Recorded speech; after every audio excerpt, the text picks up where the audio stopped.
Coffee হাউসের সেই আড্ডাটা আর নেই, আর নেই। কোথায় হারিয়ে গেল সোনালি বিকেলগুলো সেই আর নেই।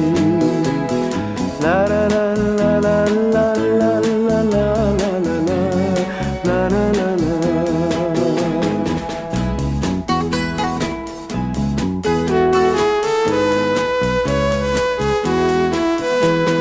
নিখিলেশ প্যারিসে, মইদুল ঢাকাতে, নেই তারা আজ কোনো খবরে।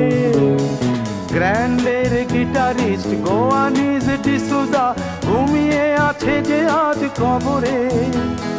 কাকে যেন ভালোবেসে আঘাত পেয়ে যে শেষে পাগলা গারদে আছে রমা রায়।